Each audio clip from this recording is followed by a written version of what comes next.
네, 오늘 아침 쉬운 경제입니다. 조금 전 소영선 PD께서 정리해 주신 7검 뉴스 순위에도 보셨겠지만 경제 분야에서도 롯데가 검색되고 사회 분야에서도 롯데가 검색되고 온통 롯데입니다. 경영권 분쟁과 관련한 보도를 접하면서요. 자주 듣는 말 가운데 하나가 재벌 기업의 지배구조 문제라는 겁니다. 이게 무슨 말일까요? 또 어떤 교훈을 찾을 수 있을까요? 오늘 아침 쉬운 경제에서는요. 오정근 건국대학교 금융-IT학과 특임교수, 한국경제연구원 초빙연구위원을 맡고 있는 오정근 박사 연결합니다. 안녕하십니까? 네. 안녕하세요. 네, 경제 전문가 입장에서 형제난 롯데그룹 사태 어떻게 보시는지 궁금한데요. 우리나라 재벌의 지배구조의 문제점 어떻게 보십니까? 그동안 이제 한국은 이제 경제민주화라든 재벌 개혁의 개혁으로 인해서 일단 상장된 기업에 관해서는 지배구조가 많이 개선되었습니다. 그런데 네.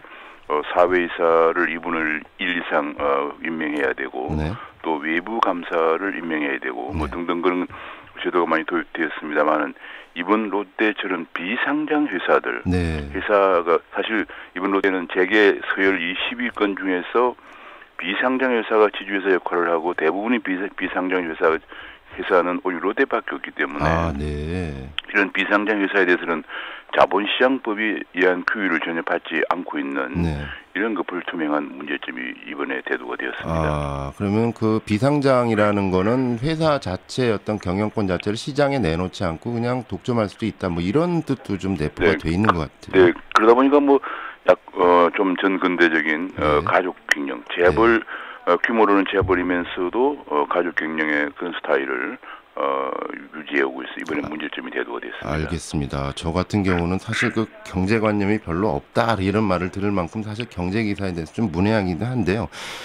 박사님, 롯데그룹에서 비상장 회사가 지주회사를 했다. 특히 콕 집어서 어떤 회사입니까? 그러니까 현재 한국에는 롯데그룹이 한 80여 개 회사가 있는데요. 네.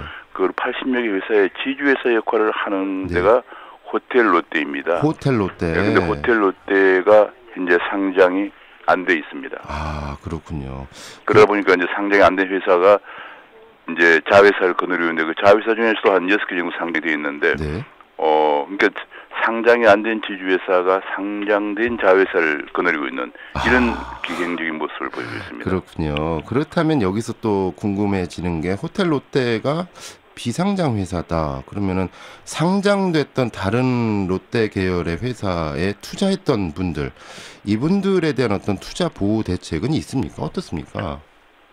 그래서 지금 제일 큰 문제가 네. 지주회사 역할을 하는 회사는 상장이 안 돼 있어서 네. 지배구조가 불투명하고 네.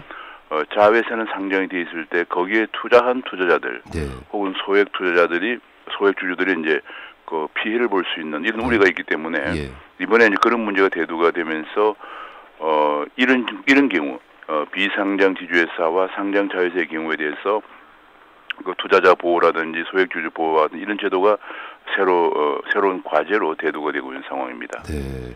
그렇다면 어떤 대비책이 있을 수 있을까요? 제 생각은 이번에도 들었지만 최소한의 그 비상장이지만은 지분에 관해서는 좀 투명하게 투명하게 좀 공개할 필요가 있고 그다음에 또 한 가지는 의사결정 구조가 이렇게 이사회에서 그냥 총수가 지시하는 스타일이 되기보다는 이사회를 좀 라든지 주총회 같은 상장은 안 됐지만 역시 주식회사이기 때문에 그런 좀 절차적인 문제에 관해서 법을 제대로 좀 준수하는 것이 필요하다 하는 생각이 듭니다. 알겠습니다.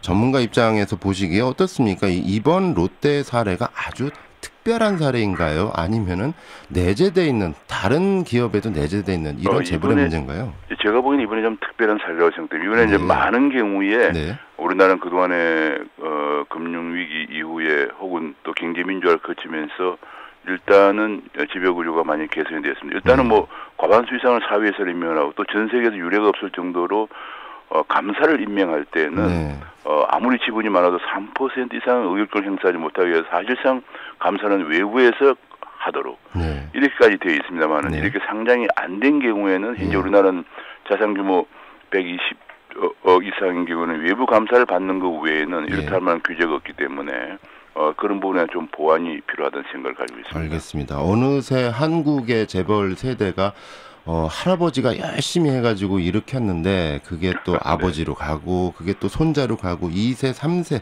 이렇게 승계 가면서 여러 가지 문제점도 나오고 있는데요.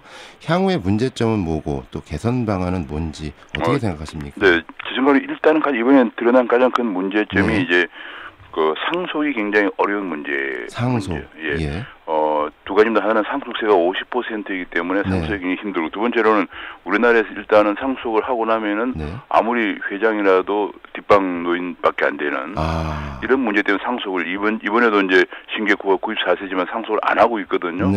그렇게 해서는 안 되고, 제 생각으로는 조건부 상속이라고 그래서 어느 정도 상속을 하더라도 나중에 좀 영향력을 완전히 배제되지는 않는 이런 방향으로 가서 좀 젊었을 때 너무 의사결정이 좀 하기 힘들 때가 아니고 힘이 있을 때 상속을 하고 후계자 양성 프로그램을 통해서 후계자를 양성해 나가는 이렇게 하면 이번 같은 그런 분쟁의 소지가 줄어들고, 그다음에 이제 아까 제가 말씀드린 것처럼 비상장 회사인 경우에 또 좀 지배구조를 투명하게 할 필요가 있는 제도를 도입해야 되고, 한 가지 또 마지막으로는 이런 경우에도 이제는 재벌 정도 되면은 3세 되면 그야말로 1세는 그야말로 우리 경제를 위해서 헌신을 많이 해왔어요. 근데 3세가 되면서 그런 것보다는 경영권만 가지려고 하는 이런 문제가 생기기 때문에 좀 사회적 공인으로서의 그 노블레스 오블리주 같은 그런 책임감을 좀 가지는 그런 것이 필요하다는 생각을 가지고 있습니다. 정말 그 많은 분들이 또 껌도 그동안 많이 씹었고 또 비상장 회사이긴 합니다만 그 호텔 정말 좋은 호텔이다 생각해서 많은 돈도 또 소비를 하지 않았습니까? 그렇습니다. 그분들에 대한 책임을 좀 가야 될 것 같은데, 말씀해 주신 거 보면 상속제도의 개선 또 어떤 후계자 양성 프로그램 이런 부분인데, 혹시 알고 계시는 사례 중에 후계자 양성 프로그램 잘 되고 있는 사례가 있을까요? 일단 최근에 이제 자료를 보면은 스웨덴의 발린바리 가문 같은 경우는 일단은 후계자들이 아주 철저한 훈련을 시킨다고 합니다. 예를 들면 뭐 해군사관학교를 의무적으로 가서 군복무를 하면서 그런 훈련을 시키고, 그다음에 또 이제 그 경영인으로서의 자질을 또 훈련시키고, 그렇게 해서 이제 후계자를 양성해 나간다고 합니다. 근데 우리나라 같은 경우에는 현재 그런 프로그램이 없이 그야말로 3세니까 이제 쉽게 말하면 그냥 은수저 물고 태어난 사람들이죠.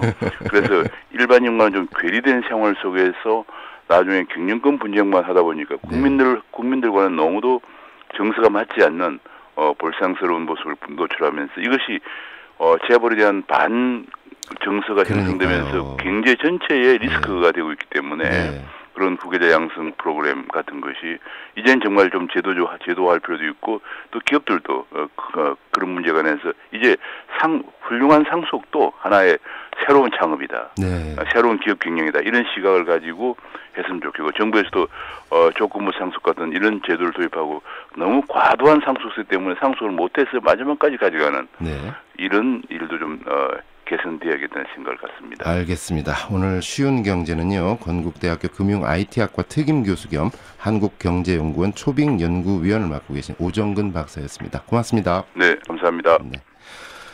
세상을 연다 박찬숙입니다. 잠시 후에 다음 부가 계속되는데요. 수요일 날이면 이슈 토론입니다. 아주 뜨거운 분들 나와 계십니다. 안영환 전 한나라당 대변인, 또 박용진 전 민주당 대변인, 여야가 내세우는 정치 현안을 놓고 각자 입장에서 따져보는 이슈 토론 시간 준비했습니다. 잠시 후에 뵙도록 하겠습니다. 세상을 연다 박찬숙입니다. 저는 이번 주 임시 진행을 맡고 있는 프로듀서 노광준이고요. 박찬숙 앵커께서는 다음 주 월요일에 복귀하십니다.